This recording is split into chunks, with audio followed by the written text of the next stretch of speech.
Syrup જીપીઓમાંથી પકડાયું હતું 2 દિવસ પહેલા. તે કેસમાં કોની ધરપકડ કરવામાં આવી છે, શું નામ છે અને આ લોકોનો રોલ શું હતો ખાસ કરીને?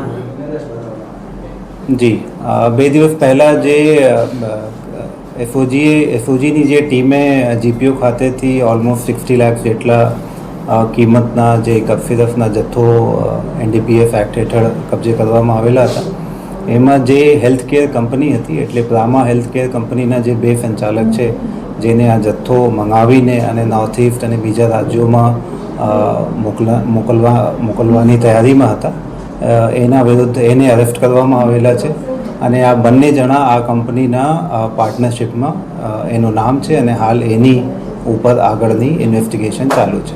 સર, આની ફેક્ટરીમાં મેન્યુફેક્ચરિંગ થતું હતું કે બીજી જગ્યાએ લાઈને એ લોકો સપ્લાય કરતા હતા? નહીં, એ બેસિકલી આપને કહી શકાય હોલસેલ જેવા એના ડિસ્ટ્રીબ્યુશનના બેસિકલી સપ્લાય ચેન હતી.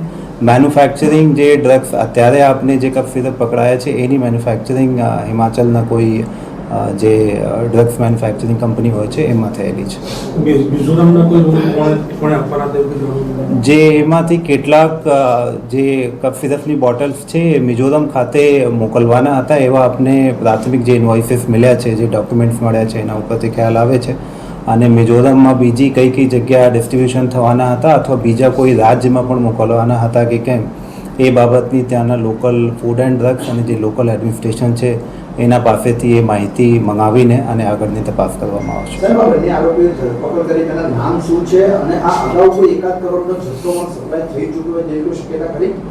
આ બંને જે આરોપી પકડાયા છે એમાં એક હિરેન પટેલ કરીને છે, બીજો એક પાર્શ વોરા કરીને છે.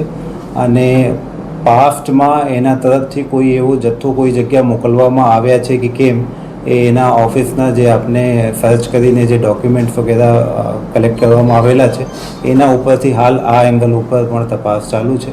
અને પાસ્ટમાં જો એવા કોઈ કન્સાઇનમેન્ટ ઓલરેડી મોકલવામાં આવેલા હોય તો એના ઉપર પણ એ જ પ્રમાણે કાર્યવાહી કરવામાં આવશે. કલોલની આસ્કા કંપનીમાંથી આ લોકો આ માલ લાવતા હોવાની વાત છે, ત્યાં કોઈ તપાસ છે તો ત્યાંથી કેટલો માલ પરચેસ કર્યો તો એવી કોઈ વિગત સામે આવી? હાલ એ પ્રથમ દૃષ્ટિએ એની પાસ્ટ હિસ્ટ્રી ત્યાંથી લેવાની હતી એ ખ્યાલમાં આવે છે, પણ જે પ્રમાણે મેં વાત કરી અત્યારના જે જથ્થો છે એ હિમાચલમાં મેન્યુફેક્ચર થયેલા જથ્થા છે. અને પાસ્ટમાં એના જે પણ ટ્રાન્ઝેક્શન કોઈ પણ કંપની સાથે કરવામાં આવેલા હોય અને એની જે ડેસ્ટિનેશન હોય ઇલીગલ તરીકે મોકલવામાં આવતા હોય એવું ધ્યાન ઉપર આવે, ઇન્વેસ્ટિગેશનમાં નીકળે તો એના ઉપર પણ આગળની કાર્યવાહી સખ્તાઈથી કરવામાં આવશે.